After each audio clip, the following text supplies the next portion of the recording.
হে বন্ধুরা, Stephen William Hawking একজন ইংরেজ তাত্ত্বিক পদার্থবিজ্ঞানী, গণিতবিদ, বিশ্বতাত্ত্বিক, সাথে সাথে বিজ্ঞান বিষয়ক জনপ্রিয় ধারার লেখক। তাকে 20 শতকের অন্যতম সেরা তাত্ত্বিক পদার্থবিজ্ঞানীদের একজন হিসাবে গণ্য করা হয়। তবে নিজের জীবনের 55 বছর পক্ষাঘাতগ্রস্ত অবস্থায় থাকা স্টিফেন হকিং না চলাফেরা করতে পারতেন, না নিজের মুখ দিয়ে কিছু খেতে পারতেন, এমনকি গলা থেকে কোনো আওয়াজও বার করতে পারতেন না। তবে অদ্ভুতভাবে তিনি একটি কম্পিউটারের সাহায্যে মানুষের সঙ্গে কথা বলতেন। নিজের বেশিরভাগ থিওরি এবং প্রিডিকশনকে সত্যি প্রমাণ করা স্টিফেন হকিং বর্তমানে তো আমাদের সাথে পৃথিবীতে নেই, কিন্তু পৃথিবী ধ্বংসের ব্যাপারে তিনি যা কিছু প্রিডিকশন করেছিলেন সেগুলি যদি পরবর্তী সময়ে সত্যি প্রমাণিত হয়ে যায়, তবে মোটামুটি 200 বছরের মধ্যে আমাদের চিহ্ন এই পৃথিবীতে আর থাকবে না। আজকে অদ্ভুত দশের এই ভিডিওটিতে আমরা স্টিফেন হকিং এর এমনই কিছু ভবিষ্যৎবাণী নিয়ে কথা বলবো। তো চলুন শুরু করা যাক। মাত্র 21 বছর বয়সে স্টিফেন হকিং এর এমন একটি অসুখ হয় যা সাধারণত 50 বছর বয়সের উপরের মানুষদের হয়ে থাকে। ডক্টররা এই রোগটিকে পেশি ক্ষয়কারী পার্শ্বিক কাঠিন্য রোগ বলে থাকেন। স্টিফেন হকিং এর শরীরে এই রোগ ধরা পড়বার পর ডক্টররা জানায় 1 থেকে 2 বছর সে বাঁচতে পারে। তবে যে অসুখটা তাকে মাত্র 2 বছর সময় দিয়েছিল, সেই অসুখটা নিয়েই তিনি প্রায় 55 বছর বেঁচেছিলেন। এবং সত্যি কথা বলতে তার চিকিৎসা করা ডক্টরদেরও তিনি অবাক করে দিয়েছিলেন। এই রোগটিকে স্টিফেন হকিং তার জীবনের ওপর কোনো প্রভাব ফেলতে দেননি, বরং রোগটিকে তিনি নিজের শক্তি হিসাবে ব্যবহার করার চেষ্টা করেছিলেন। কিছু সময় পর ধীরে ধীরে তার চলাফেরার ক্ষমতাও চলে যায়, এমনকি কথা বলার শক্তিও। শরীরে লাগানো একটি নলের সাহায্যে তিনি খেতেন এবং অপর আরেকটি নলের সাহায্যে তিনি নিঃশ্বাস প্রশ্বাস চালাতেন। তবে কথা বলবার জন্য তার হুইল চেয়ারের মধ্যেই একটি স্পেশাল কম্পিউটারকে লাগানো হয়, আর মুখের একটি ছোট্ট পেশিতে লাগানো সেন্সরের সাহায্যে তিনি কম্পিউটারে টাইপ করতেন, যেটা কম্পিউটার আওয়াজে পরিবর্তন করে অন্য মানুষ পর্যন্ত পৌঁছাতে সাহায্য করত।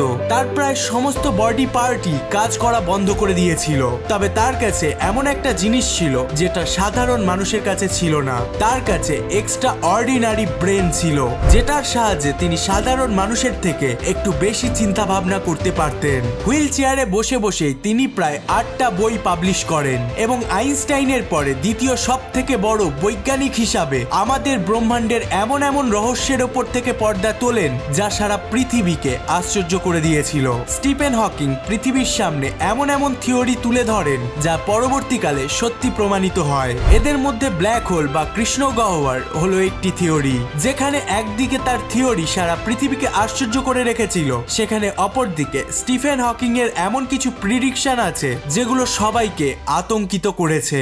এই ভয়ানক প্রিডিকশন বা ভবিষ্যৎবাণীগুলোতে স্টিফেন হকিং বলেছিলেন যে আমাদের প্ল্যানেট আর্থ এবং এর মধ্যে থাকা মানুষ কিভাবে এবং কখন ধ্বংস হয়ে যাবে। তবে চলুন স্টিফেন হকিং এর এই 6টা ভবিষ্যৎবাণী সম্পর্কে আমরা একটু জানার চেষ্টা করি। নাম্বার 1, স্টিফেন হকিং মনে করতেন মানব জাতির সব থেকে বড় বিপদ স্পেস থেকে আসবে না, বরং আমাদের সব থেকে বড় ডেঞ্জার আমরা নিজেরাই। 2016-তে তিনি বলেছিলেন যে বিভিন্ন ধরনের রোগ থেকে বাঁচার জন্য আমরা যে ভ্যাকসিন তৈরি করছি তাদের মধ্যে অনেকগুলো এমন আছে যেগুলো জেনেটিক্যালি মডিফাইড, মানে এই ভ্যাকসিনগুলোকে ভাইরাসের ডিএনএ কে অল্টার করে তৈরি করা হয়েছে যাতে ওই ভাইরাসগুলি মানুষের শরীরে কোনো রকম ইফেক্ট করতে না পারে। হকিং মনে করতেন যে তৎকালীনভাবে তো এই ভ্যাকসিনগুলো মানুষের জীবন বাঁচিয়ে দেবে, কিন্তু দীর্ঘদিনে এটা মানুষের ডিএনএ এর উপরেও প্রভাব ফেলতে পারে। বর্তমানে বিজ্ঞানীরা অনেক ধরনের ডেডলি ভাইরাসকে একত্রিত করে সিঙ্গেল শট ভ্যাকসিন তৈরি করছেন, যার একটা উদাহরণ হলো রোটাটেক ভ্যাকসিন, যেটা নবজাত শিশুদের রোটা ভাইরাস থেকে বাঁচানোর জন্য তৈরি করা হয়েছে। এই ভ্যাকসিনকে গরু এবং মানুষের ডিএনএ কে অল্টার করে তৈরি করা হয়েছিল। এই ভ্যাকসিন বাচ্চাদের রোটা ভাইরাস থেকে তো বাঁচিয়ে দেয়, কিন্তু দীর্ঘদিন পর এর কোনো বাজে প্রভাব পড়বে কিনা তা আমরা জানি না।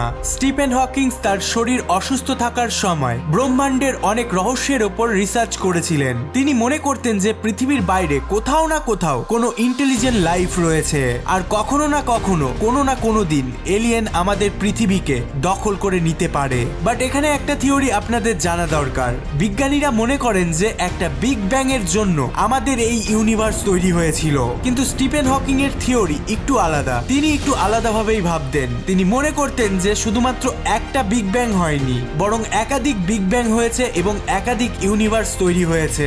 সোজা ভাষায় স্টিফেন হকিং প্যারালাল ইউনিভার্সে বিশ্বাস করতেন। হ্যাঁ, তবে এটা ঠিক যে অন্য কোনো ইউনিভার্সের প্রমাণ আমাদের কাছে এখনো নেই, কিন্তু স্টিফেন হকিং দৃঢ়ভাবে বিশ্বাস করতেন যে কোনো না কোনো দিন কোনো এলিয়েন সিভিলাইজেশন আমাদের ওপর রাজত্ব করার জন্য আসবেই এবং ধীরে ধীরে তারা আমাদের এই পৃথিবীর ওপর কবজা করে নেবে। 2018-তে তার মৃত্যুর মাত্র 2 সপ্তাহ আগে স্টিফেন হকিং তার মাল্টিপল ইউনিভার্সের থিওরিকে প্রুভ করবার জন্য একটা ফাইনাল রিসার্চ পেপার সাবমিট করেছিলেন, যার নাম ছিল এ smooth exit from eternal inflation, যেখানে স্টিফেন হকিং বলেছিলেন যে আমাদের ইউনিভার্স অবশ্যই একটা বিগ ব্যাং এর জন্য তৈরি হয়েছিল, কিন্তু ওই বিগ ব্যাং এখনো পর্যন্ত এক্সপ্যান্ড হয়ে চলেছে এবং একটা সময় এমন আসবে যখন আমাদের ইউনিভার্সের আর এক্সপ্যান্ড হওয়ার জন্য এনার্জি থাকবে না। সেই সময় সমস্ত নক্ষত্র ধীরে ধীরে নিভে যাবে এবং চারিদিকে ছড়িয়ে পড়বে শুধুই অন্ধকার। আর তার কথা অনুযায়ী এটাই সেই সময় হবে যখন ধীরে ধীরে আমাদের ইউনিভার্স তার সমাপ্তির কাছে চলে আসবে।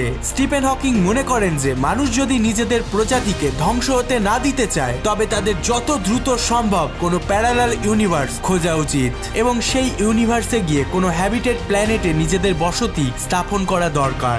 নাম্বার 4, এটা ঠিক যে স্টিফেন হকিং তার বেশিরভাগ জীবনটা হুইল চেয়ার, মানে বলা যেতে পারে একটা রোবোটিক হুইল চেয়ারে কাটিয়েছিলেন, কিন্তু তিনি এই রোবটের সব থেকে বড় বিরোধিতাও করতেন। রোবট আসলে তৈরি করা হয় মানুষের কাজকে আরো সহজ করবার জন্য, তবে এই রোবটগুলোর মধ্যে দিনের পর দিন অ্যাডভান্সমেন্ট এসে যাচ্ছে। বর্তমানে তো এমন ধরনের রোবটও তৈরি করা সম্ভব যারা আর্টিফিশিয়াল ইন্টেলিজেন্টকে কাজে লাগিয়ে এমন এমন কাজ করতে পারে যেটা মানুষ ভাবতেও পারে না। স্টিফেন হকিং প্রিডিক্ট করেছিলেন যে একদিন রোবট এত পাওয়ারফুল হয়ে যাবে এবং এত অ্যাডভান্স হয়ে যাবে যে তারা নিজেরাই অন্য রোবট তৈরি করতে পারবে। মানুষের মধ্যে যে বুদ্ধিমত্তা থাকে সেটা একটা লিমিটেড পর্যায় পর্যন্ত থাকে।